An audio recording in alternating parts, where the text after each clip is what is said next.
ഇന്ന് രാവിലെ തന്നെ നമ്മൾ ഇറങ്ങണം ഹോസ്പിറ്റലിലേക്കാണ്. വീട്ടിലെ 2 രോഗികളെ ഹോസ്പിറ്റലിൽ കാണിക്കാൻ തന്നെയാണ്. എന്റെ കോൾഡ് ഇത്തിരി അതിക്രമിച്ചപ്പോ എന്തായാലും രാവിലെ പോയി ഹോസ്പിറ്റലിൽ കാണിക്കാൻ തന്നെ വിചാരിച്ചു. ഹോസ്പിറ്റലിലെ പടി കണ്ടിട്ട് 2-3 മാസമായിട്ടോ. എന്തായാലും നീരവനെയും കാണിക്കുന്നുണ്ട്. പ്രശ്നം എന്താന്ന് വെച്ചാൽ അവന്റെ അണപ്പല്ല് ചെറിയൊരു കീടുണ്ടായിരുന്നു. അങ്ങോട്ട് ചെറിയ രീതിക്ക് നീരും പഴുപ്പൊക്കെ തുടങ്ങിയിട്ടുണ്ട്. അവിടെ ഒരു വീർമതിയും തുടങ്ങിയിട്ടുണ്ട്. അണപ്പല്ലിന്റെ അവിടെ നീര് പൊന്തിയിട്ട് മുഖത്തിന്റെ ഷേപ്പ് തന്നെ മാറിയിട്ടുണ്ട് കേട്ടോ. കുട്ടിയുടെ കാണുമ്പോ തന്നെ എനിക്കൊരു വിഷമായിരുന്നു. രാവിലെ എണീറ്റപ്പോ തൊട്ടേ ഇങ്ങനെയാണ് മുഖം. നമ്മുടെ അടുത്തുള്ള ആരോഗ്യ കേന്ദ്രത്തിലേക്ക് തന്നെയാണ് കേട്ടോ നമ്മൾ പോയത്. അവിടെ നല്ല ഡോക്ടേഴ്സ് ആണ്. അതുകൊണ്ടാണ് നമ്മൾ അങ്ങോട്ട് തന്നെ പോണത്. 118-19 ആയിരുന്നു കേട്ടോ രണ്ടാളുടെ നമ്പർ. അടുത്ത് വരുമ്പോഴേക്ക് 84 വിളി തുടങ്ങിയിട്ടുണ്ടായിരുന്നു. അപ്പൊ പിന്നെ കുറച്ചു നേരം വെയിറ്റ് ചെയ്യേണ്ടി വന്നുള്ളൂ.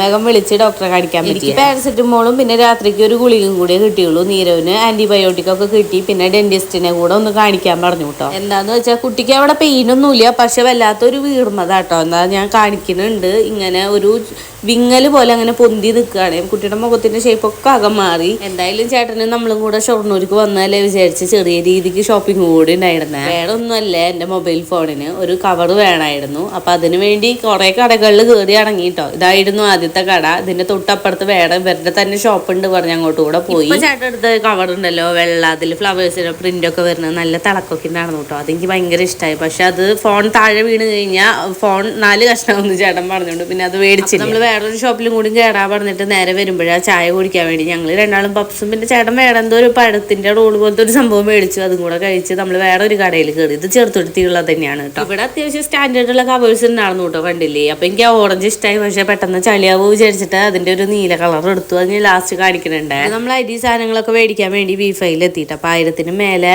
ഷോപ്പിംഗ് ചെയ്ത് കഴിഞ്ഞാൽ 2 കൂപ്പൺ കിട്ടി ഞങ്ങൾക്ക്. അപ്പൊ അതും കൂടെ ഫില്ല് ചെയ്തിട്ടിട്ട് പിന്നെ നമ്മൾ മീൻ മേടിക്കാൻ പോയേ. അതിലെയാണ് കേട്ടോ മേടിച്ചത്. അപ്പൊ അതും കൂടെ മേടിച്ച് നേരെ വീട്ടിലേക്ക് പോയി. ഇതായിരുന്നു കേട്ടോ എന്റെ പുതിയ. അടുത്ത വീഡിയോയിൽ കാണാൻ. Tata bye bye, see U.